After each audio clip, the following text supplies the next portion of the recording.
3 چیزوں کے لیے ہر دم تیار رہو: موت، زوال غم یا تکلیف۔ سورج کی طرف بھی ٹکٹکی باندھ کر دیکھا نہیں جا سکتا۔ ہر لمحہ انسان زندہ مر جاتا ہے اور مردہ زندہ ہو جاتا ہے۔ یہ موت اور پیدائش اس کے احساس و عمل کا محتاج ہے۔ مہمان کے ساتھ تکلف نہ کرو، ورنہ مہمان رکھنے کو دشمن رکھو گے۔ جو مہمان خود آ جائے اس کے لیے تکلف نہ کر، اور جس کو تو بلائے اس کے لیے تکلیف بھی برداشت کر لے۔ جہاں پھول بھی رسوا ہوں وہاں آدمی زندہ نہیں رہ سکتا۔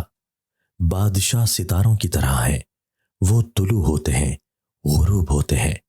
دنیا ان کی پرستش کرتی ہے لیکن انہیں سکون نصیب نہیں ہوتا۔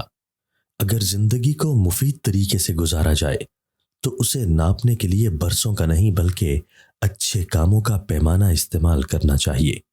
ادھار ایک ایسا سمندر ہے جس کا کوئی کنارہ نہیں۔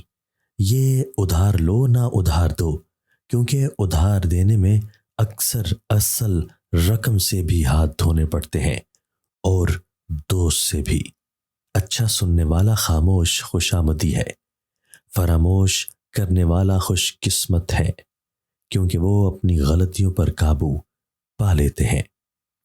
سچائی دنیا میں سب سے قیمتی چیز ہے۔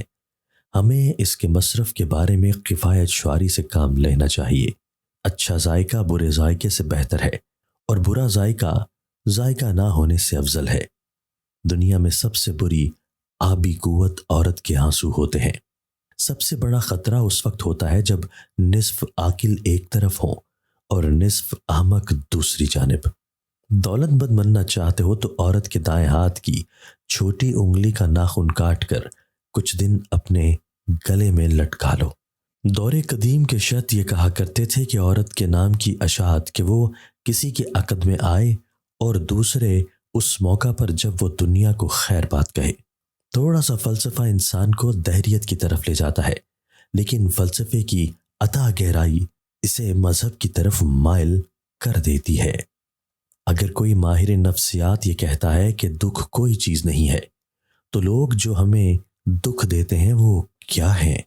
اگر آپ نے لازماً کسی بات پر یقین کرنا ہے تو اس پر کیجئے کہ آپ بڑی حد تک دوسرے لوگوں جیسے ہی ہیں۔